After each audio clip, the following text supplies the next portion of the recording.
Leroy also still pushing through and with his studies and what he wants to do as well. So the grass is green on the other side, guys, man. But it's not going to be greener if you're not going to work this program for you. Because remember, the bag of filth is still waiting out there for us. And it's your choice whether you want to pick it up or start emptying that bag out and filling it up with the things that we do here, man. With the positive things, man. And I want to say thank you, Mr. Hall, as well. For everything that you do for us here, sir. Thank you very much as well, Mr. Hall. Okay. That's all. Thank you, sir. All right. Okay, so tonight we're gonna speak on a bit of happiness, and I'm sure we're all happy, and thanks for the guys that we shouldn't even say thank you. It should be thanks to yourselves for putting into the program of what you want to get out of it. We shouldn't be the ones sitting and saying, hey, thanks for doing this or thanks for planting that. It is nice to say thank you, but let's get real here. You're not planting it for me because, I can plant it myself. But we're planting seeds here as we go along to make our lives better. We have a small altercation here, or this one doesn't. See, Tank at the moment, they're frying fish for me from your dad that I'm so thankful for. And that's the things we must accept that we cannot change because, every meeting that I've been to around the world is we say the Serenity Prayer, we read chapter 5, we read the promises, and we read the traditions of Alcoholics Anonymous. And a lot of people just, they sit there and, hey, when's this going to be finished so I can start my story or I can give my story. But when you're reading chapter 5, rarely have we seen a person fail. And when we're reading the promises and when we're reading the traditions and when we're reading the Serenity Prayer, we need that all the time. We need the Serenity Prayer in a way that when things go well in our lives, we need the Serenity Prayer because we're saying thank you.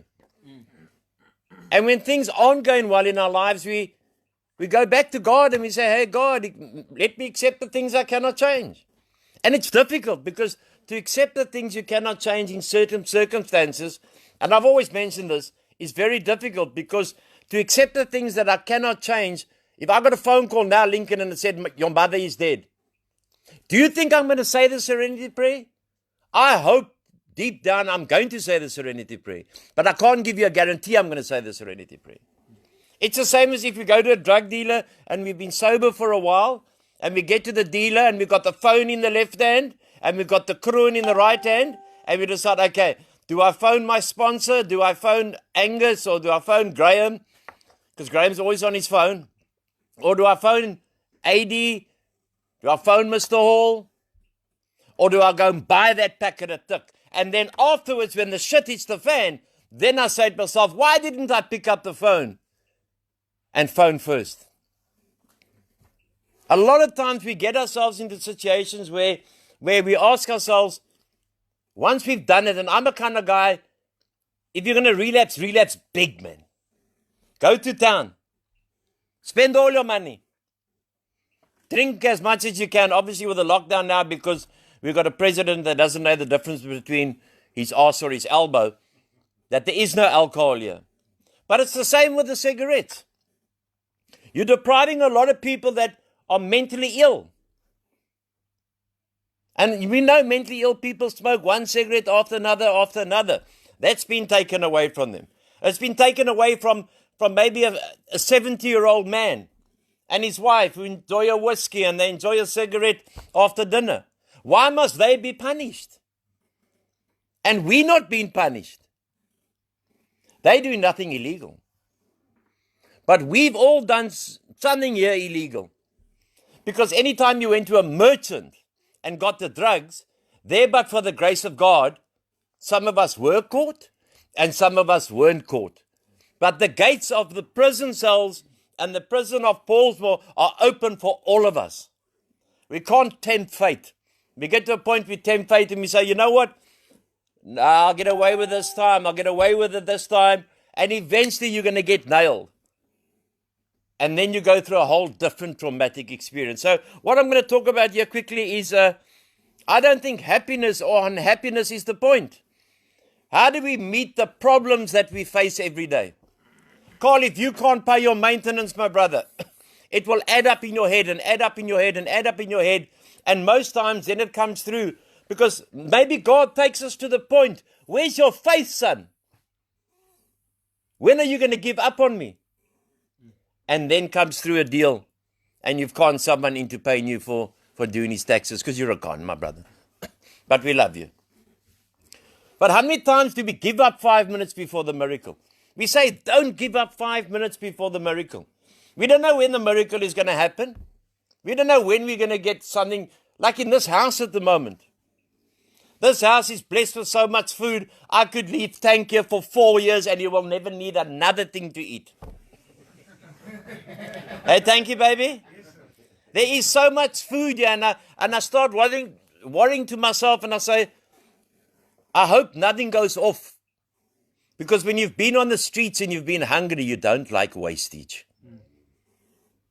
And I went through my room today again, and I thought, okay, that's lying there, that's lying here.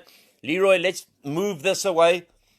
Because there's so much food in abundance, and we're blessed, guys. Look what food came here today from that place.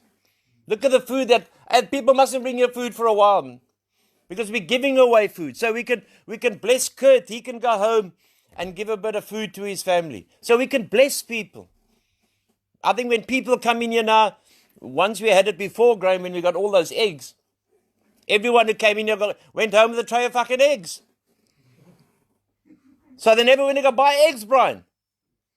Go visit Anthony and he'll go home with eggs.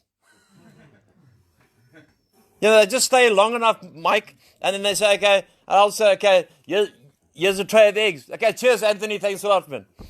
But it's okay, because it's in the giving that we're receiving. This is all on loan to us. Everything here is on loan to us, because we've been given the 2nd, 3rd, 4th, 5th, 6th, 7th, 20th chance to change our lives. We haven't been given one chance, guys. Because the first time we picked up the drug, or the first time that we picked up the alcohol, could have been the last time we picked up the alcohol. People say to me, when a person is drinking, how can it be the first time? Well, get drunk and get behind the wheel and see how far it takes you. Has anyone ever driven drunk here?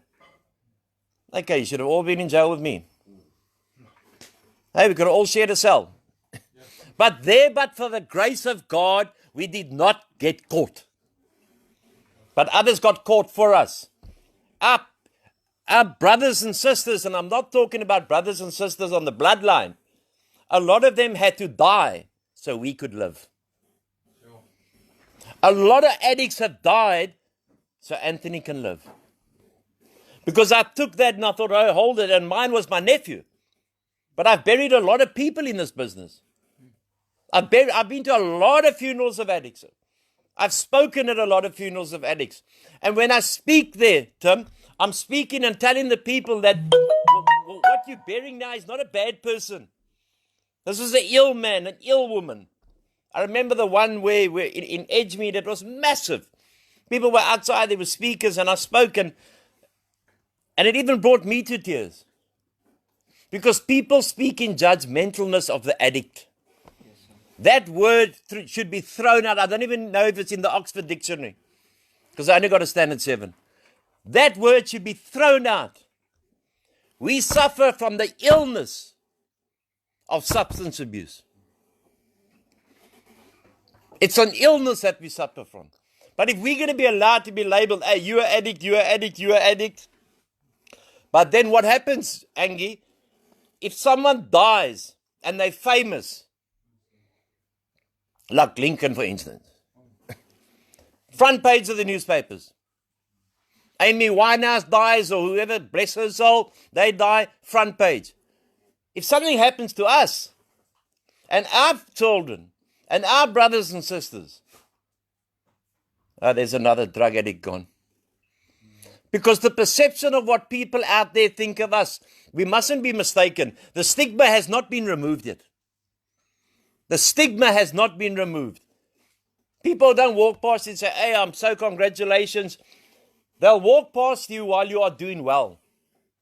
But as soon as you fall, they'll crucify you. They'll crucify you at the knees and they'll say, I told you so. And sometimes it's the families. Sometimes it's the very loved ones that we love. And they love us. And then we drop. And that's what I'm trying to get to in this evening meeting, is about this happiness part of it. We need to find a new life. That they can call us what they like, Carl. But as long as they're not calling us a taxi. We don't have these meetings here in the evening because we've got a program to fill up.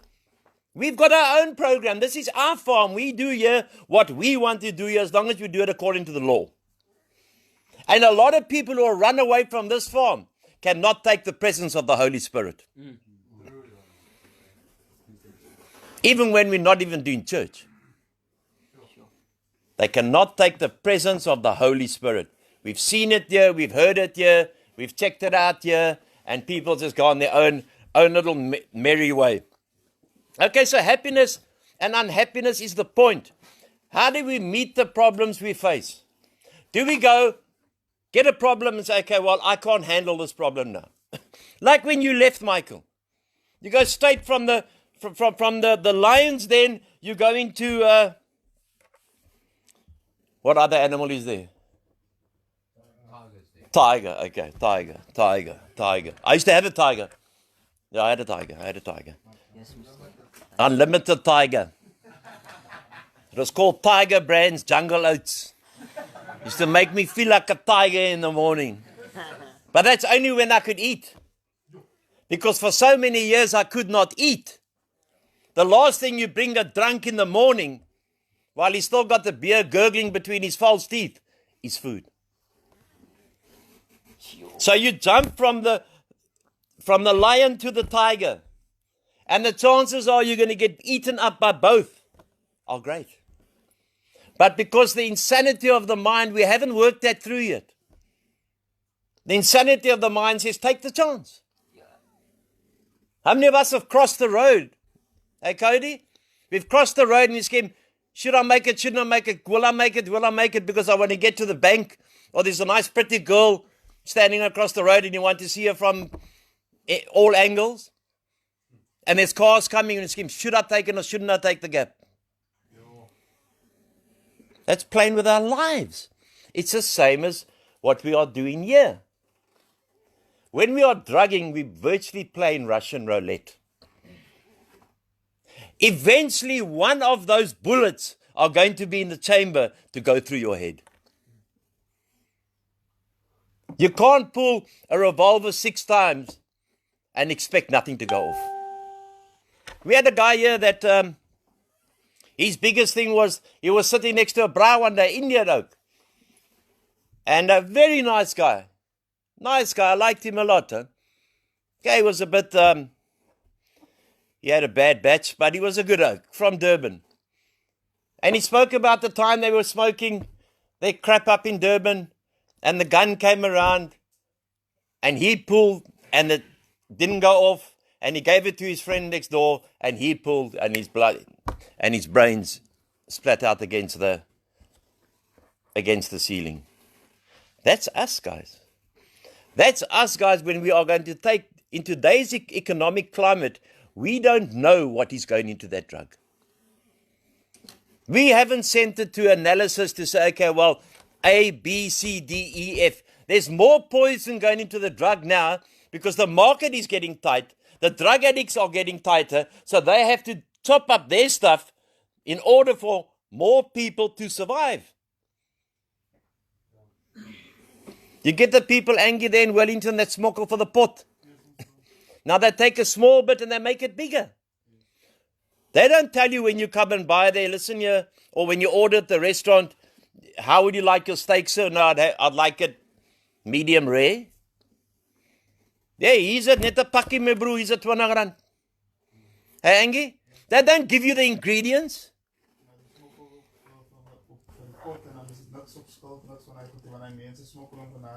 Absolutely, and that's the way it goes. So when I've heard on this farm for so many years, AD, that I love my drug dealer. What a nice guy. I want to go fucking insane. Because if a man is plowing me with stuff that could kill me, if that is a nice guy, then I'd rather have gone to meet Jack the Ripper. He's nice to you because he knows that you are coming back for your next fix. You're coming to him. Because there's a lot of dealers around. Nice guy, my ass, man. We must choose our company, man. I think someone said, I think it was Winston Churchill, how we are judged by the company that we keep. And what do we want to be known as? We don't want to be known as this addict word the whole time. We want to be known as men of backbone. Men who go out and retake. That's what we have to do. We're all young men here. We have to go retake our position in this world. We need the backbone to stand up, to look after our wives, our girlfriends, our boyfriends, our transgenders, whatever you like. It's your problem. But we need to look after them. And the main thing, we need to look after our parents. If we are dik geruk, who's going to look after our parents? Are we going to just get someone and forget our parents and wait for inheritance to come? Or are we going to be the men with backbone? Are we going to be the guys who say, you know what, it's time to rise up? And here we're sitting people of all colors. We don't discriminate against colored, black, white. And we know Sam is sick today. We don't discriminate at us. But we need to start getting to a position, because once you get to an age, you get to 30 years old, before you can clean out your left ear hole, you're 50. When I got to 30 clutchy, I didn't believe that I would get to 56. Seemed like miles away. Years away. Hey, you wake up one day, your mother tells you, hey, you're 50 today. Yes, sis. Where's 25 years gone? I don't want you guys who are younger than me, besides the geriatric sitting on my right, to go through what I went through. No matter the war stories are not important. It's how do we find happiness? How do we best learn from them and transmit what we've learned to others if they would receive the knowledge? If you go to someone and you want to carry this message, Carl, and they don't want to hear the message of hope, and you want to tell them there's a better life. We all got flaws, we got defects. Our defects of character are available to everyone. Everyone has got defects of character. But we can have the one defect of character eradicated. It's like saying, okay, I'm going to use thick, but I've used thick and I've come into a rehabilitation center. It's now 8:15 on a Friday night. The world doesn't know that we are having a meeting. Why are we having this meeting? So we constantly remind ourselves where we are coming from. We constantly remind ourselves that we need this oil. Because one day there's going to be no oil. Or there's going to be oil that's going to give it away. But the biggest fight will probably be over water. We don't really worry about our environment. So it's important for us who've come in here with another drug of choice. Amen. And not to think, oh, well, I can go use another mind-altering substance. Let me go and use alcohol. Because you're going back to your drug of choice. There are the odd exceptions, and don't get me wrong, who've managed to convert, and today they were younger and they've converted that they can enjoy a beer or two. I've seen it with my own eyes. There's people that have come through this program that go out and enjoy a beer or two. But I warn them very often. I say, hold it, bro. If you ever feel like that you're becoming dependent on that alcohol, it's the same as being dependent on the drug. And you're going to go back to it. And you're going to go back to it. Okay, just sorry, this is a Japanese computer, as you all know. With the World Cup, okay?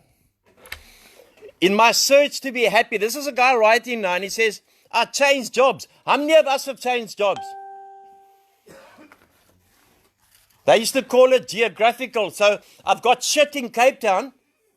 I've got a drug problem in Cape Town. So let me move to Kimberley. Because Kimberley's only got the big hole. They got a lot of drugs. Then they say, okay, let me move to a small town like Albertinia. They got drugs. You know what? I'm going to go to Benoni because those oaks are only bikers and the lebs are there, etc. I'm going to Benoni. And what happens? We will find, if you're an addict, you will find drugs and alcohol anywhere. If we were on the streets tonight, we would probably be delivering alcohol and drugs to people. Because we know how to score. What people are doing in South Africa today, becoming criminals, buying cigarettes under the counter and running with it home, we've been doing for years. It's second nature for us. They should have employed us. We should have had a dial-a ride. RAEL will deliver your alcohol and your cigarettes. How insane. And now you've got half of the country of 40 odd million people, let's count the kids out, are looking where their next dop is. They're looking where their next cigarettes is. They're paying 100 rand for a packet of JFK.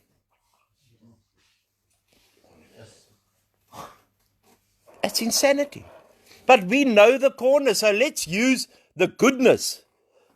Let's use what we know. Like we call it in this house, the con. We should actually rename it Carl the Con. Exactly. We just call it Carl, and then everyone knows we're talking about cons. We can use all the knowledge we built up over the years to be fine, upstanding citizens of this country. We have been through hell.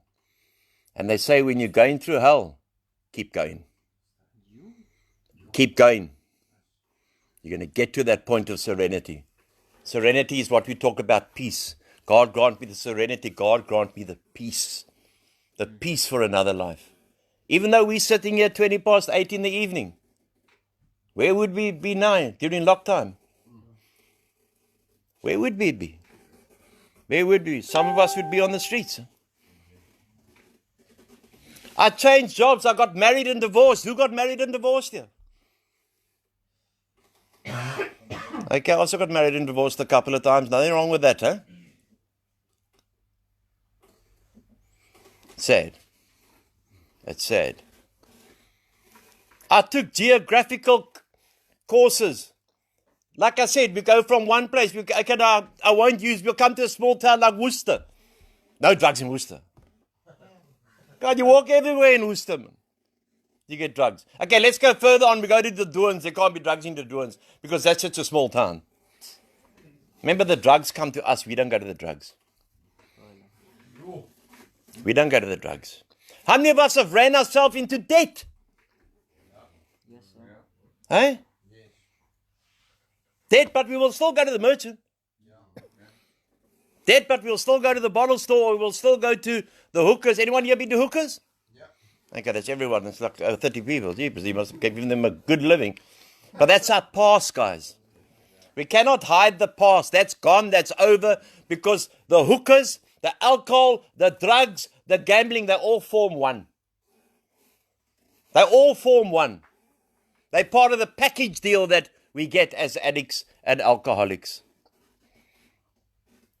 We get into debt not only financially, but emotionally and spiritually. God was here all the time, Johanna. All the time. And when I was in the streets, I did things, and God stayed here, and I moved, and I moved, and I moved, and I moved away. And then I'd have the audacity to say, where's God? You. God hadn't moved. Anthony Hall had moved. And it's like same when you, or from my experience, when you're in the toilet getting sick, and I think it says then 1971 made in China. Everything seems to be made in China these days. And you swear into God that you will never use again. You swear into God, this will be the final time. I will never use again. God, if you can get me through this withdrawal, I will never use again. Sure. And me, it was normally 3-4 days later, once the body was feeling well again, the mind forgot. I suffer from the disease of forgetfulness as well. I don't only suffer from the disease of alcoholism or drugs. I suffer from the disease of forgetfulness. I can never forget where I come from. All of us here, we all come from beautiful homes. We all come from decent homes. We may have made the parents the murin. I'm sure we did, because I made my mom and dad the murin. But their love for us never stopped. And sometimes they had to put in tough love, like in my mom. She was a tough old duck. She put tough love in. Because if she'd put weak love in against this man, I'd be dead today. If my mom was a wussy and my dad was a wussy, Anthony Hall would be dead today. This is the way you go, my boy. If you're not going down this line, take another line. I can ask God for self-acceptance when a problem overwhelms me. We can't have a problem, we think, okay, we can't sort this out. The big book tells us that things that used to baffle us, when we've got a clear brain and a clear mind, we can sort problems out, man. We can sort out debt. We can sort out, well, you name it, we will sort it out. We don't have to be quitters anymore. Winners stick with winners, quitters stick with quitters. I've lost too much in my life to quit now. And doesn't mean because I've got 15 more years sobriety than most of you, I sit on a pedestal. No, sir. Because alcohol and drugs is cunning, baffling, powerful, and patient. That's not in the book. The patient is not in the book. But it is patient, guys. It's waiting for us to make a mistake. It's waiting for us to say, I'm fine, I'm okay, I'll go out. I'll go to a party. Now, there's a lot of young guys here. Can you imagine you going to a party and you're an alcoholic and you're an addict? And you've got some nice bimbo sitting opposite you, and she says, you ask her, what are you going to have to drink? And she says, oh, I'll have a whiskey and water, please. No. And Michael's going to sit there and saying, okay, I'm going to have a Coke. Eh? Why are you having a Coke? No, I'm on antibiotics.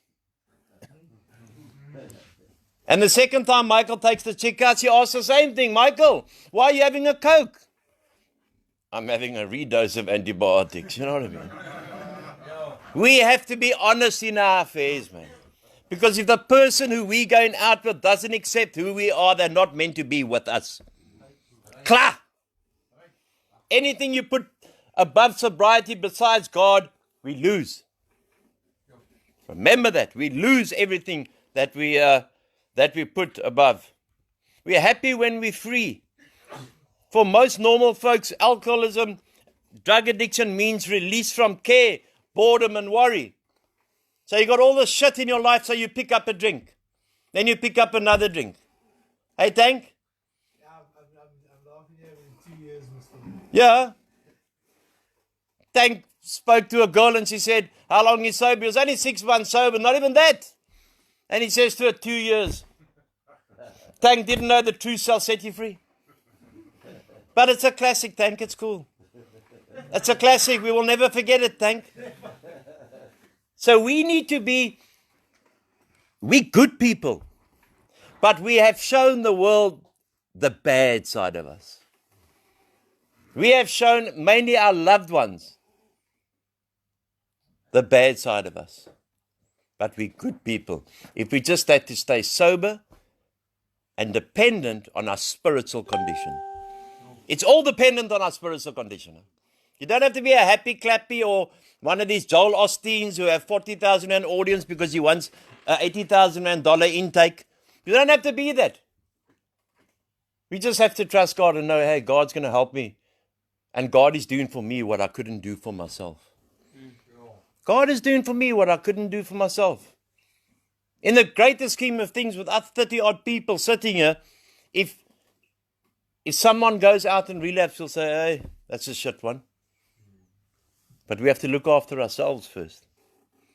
In order to look after yourself, you have to be emotionally and spiritually fit. Then you can go and carry the message. Like tomorrow's Saturday, but it's irrelevant when you're in addiction recovery. And I know AD said that you guys work so well today, etc., etc. So I can't take you out tomorrow because of the lockdown, but we can try something else. Because we need to have fun in recovery, guys. If it's a burden to stay sober, I'm sorry to say, go drink and drug. Because then you're going to go have a very unhappy life. We're going to have struikelblokke. We're going to have problems. Dinge gaan kom en dinge gaan. But we're going to get to the point where we are going to find happiness. Even if we bullshit ourselves. You know the saying that goes around these 21-day rehabs that cost 80,000 rand that are a joke. Fake it till you make it. Please, man. Tank, that's probably what your ex-girlfriend did.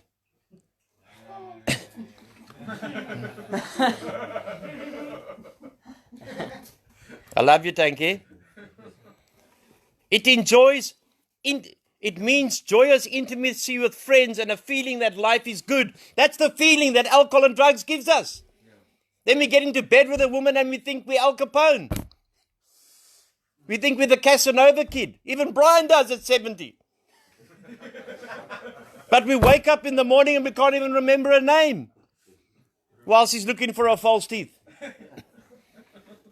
No, guys, man. We've been there. What I'm telling you now, we've been down this road. But not so in those last days of drinking and drugging. The old pleasures were gone. How many people stopped here because they were sick and tired of being sick and tired? You get to that point where you give up. Where you surrender. Now we can't go and surrender with our still carrying our rifle. We have to surrender and put the rifle down, our hands behind our back and say, I am klaar. Ek is verdale, ek is over. Ek is amper wit biene.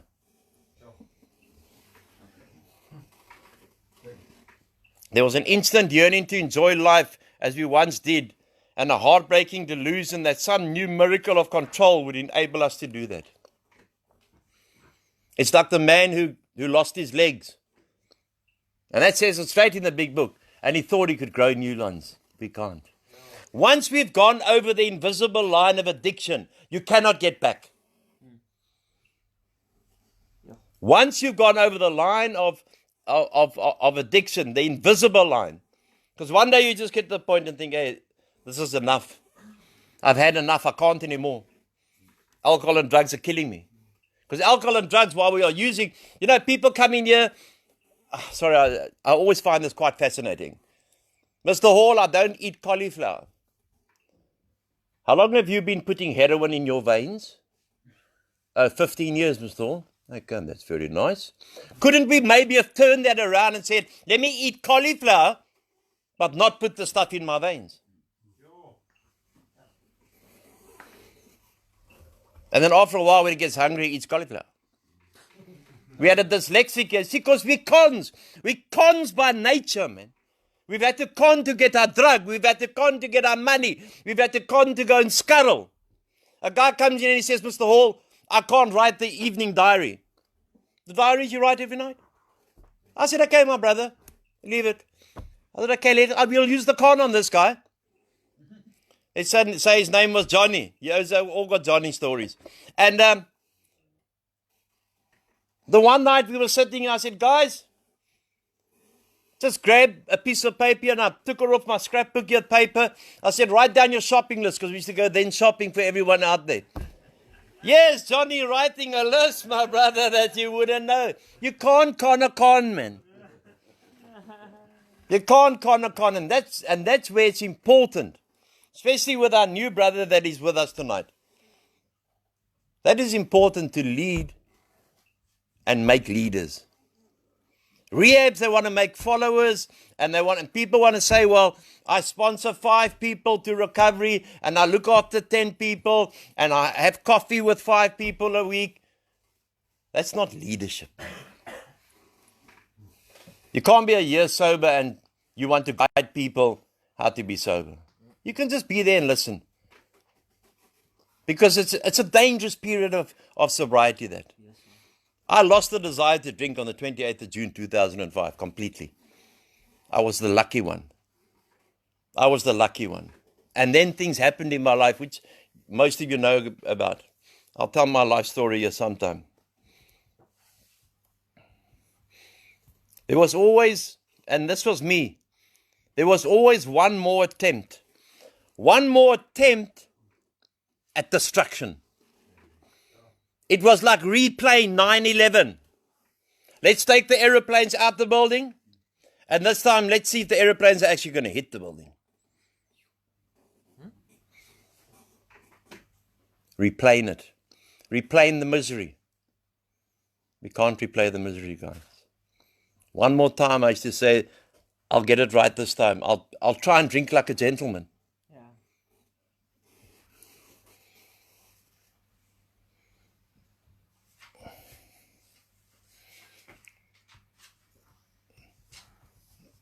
Okay. Those of us who've suffered a broken bone and had to put up with a cast for several weeks know how hard it is to use muscles that have been inactive for so long. They've gotten weak from the lack of use, and we had to begin to develop our strength all over again. The same thing happens if we do not use other capabilities. If we do not constantly use our minds to think and learn, we become dull people, almost incapable of new thoughts and insights. If we don't use our hearts to love, to become caring and sensitive, much like a Scrooge in the Christmas Carol. And it goes on and on. What are we doing today with our minds, guys? Are we worrying about our exit date? Are we worrying about what our girlfriend is doing at home? Are we worried? And I've said this many times. You've got a girlfriend sitting here. I know some of you have got girlfriends and that. If they're going to screw you around, they're going to screw you around. They don't need you to go to rehab to screw you around.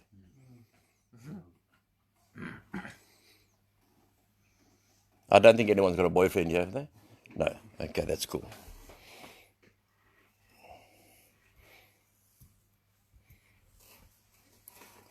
And the step 5, I'm just going to go past that tonight. I'm not going to do it tonight.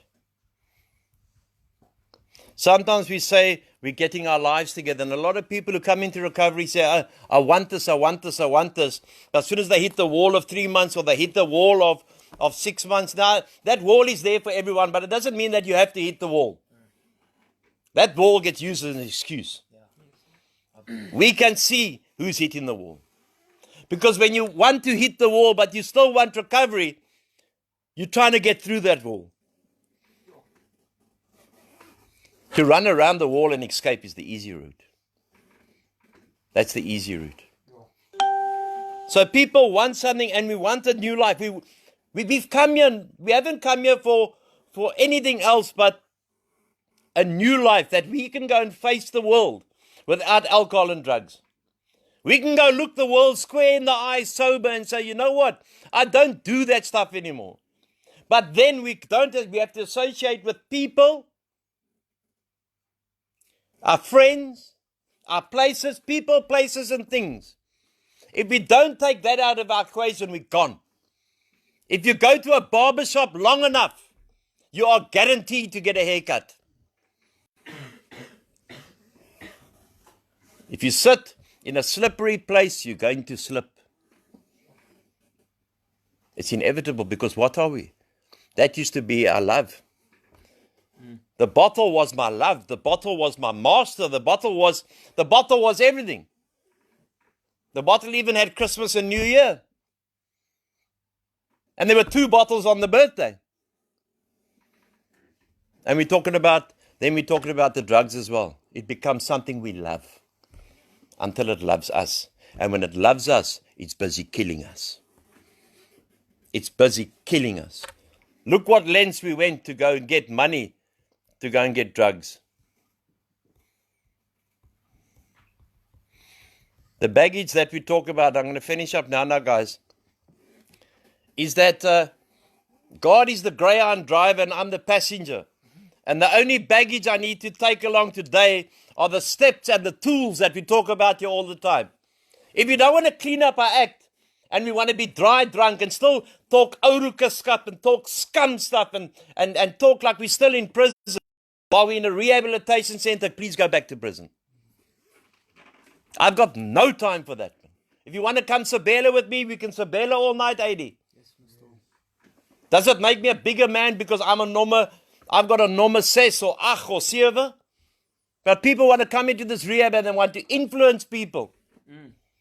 But if they had to wash properly, and you took a sponge, and you would take the 26 and 27 off their shoulders because it's put on with a Cokie pen. Why do we have to be someone we're not? Why can't we just be tranquil, even if we have like little complaints that you guys, when you have your little fanny wobbles with each other? Never been a fight on this farm. Never been a fight on this farm for 11 years. You know why?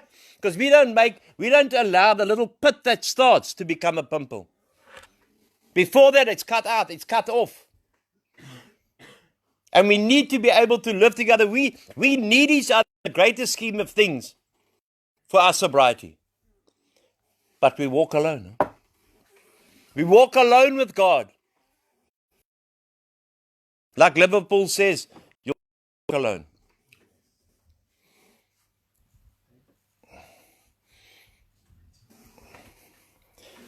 It does not help us if those we love find their truth.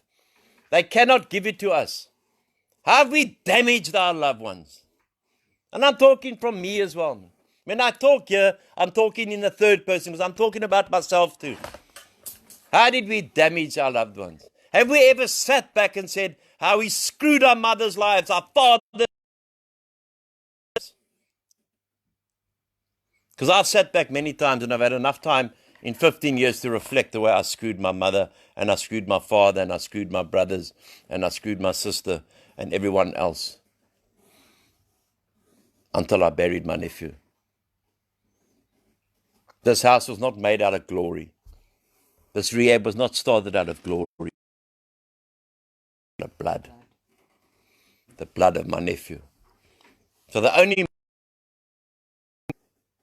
only motive that we have got here is to see you guys go out there and fulfill your mandate and go carry this message to the still suffering addict and alcoholic. Nothing else. Nothing else.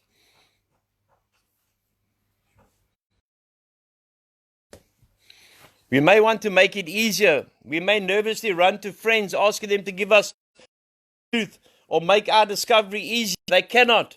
Light will shed itself in its own time. And we've spoken here so many nights, so many days. Let the light shine on another. If another man's doing well and he gets whatever he gets.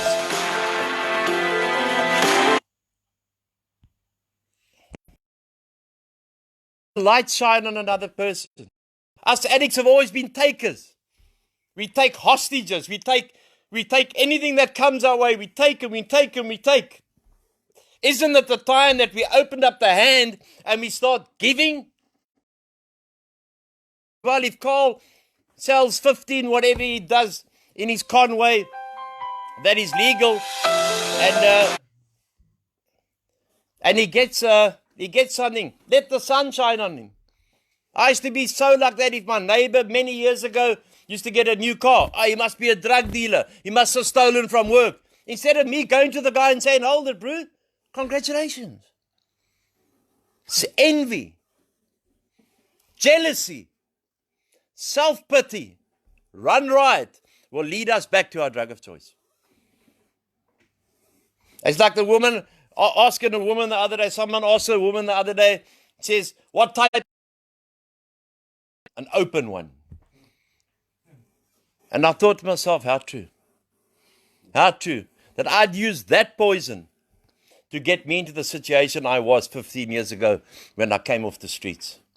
When I used to lie in the pavement, and I used to lie in the shop window, the shop stoop in the evening on the cardboard with a newspaper over me with no teeth in my mouth, long hair, not even a beard because I can't grow a proper beard, AD, but that's not a problem. And then wake up in the morning and decide what road to take now. You wake up in the middle of the Yilbra, okay, let's go walk. And you get to a freeway and you hitchhike and the guy stops and says, where are you going? I said, well, I'm going wherever you go. Well, I'm going to Durban. I go, well, I'm going to Durban too. Then down to East London. And the whole time you're calling out and you're thinking, hey, why have I been abandoned? And then you got the audacity when you're on the streets, or when I was in prison, to blame my mother and my father. What did they do wrong? Daddy loved me. They only loved me. And that's where we need to take inventory. We need to take our personal inventory so deep, because we can't leave here with any garbage. If we got that much garbage, that garbage is going to cause us to relapse. Why do you think so many people relapse around this world? Because they don't want to put passion into it. They don't want to live for sobriety. They don't want to go out there 3 o'clock in the morning like we used to do when people phoned. I need someone to speak to. And we used to go out there and speak to those people. Not for the kroon, just to go and help the people. We are swallowed these days. We are swallowed with addiction of our youth. Our youth has been made lame. Our men are being made lazy. Thank God we're not at war yet. Because if this was the Southwest African war, we'd all be dead. It's time that we buckle up and grow up. And I'm including myself. We haven't got time for petty squabbles when the world is tinkering on a knife edge at the moment. Where there's so much going on with this virus, etc., etc. You don't know what to believe. You're getting different messages all the time. Surely we have to trust in God. Surely we have to trust in God. Okay. All right. I hope you got the point. All right. Thank you.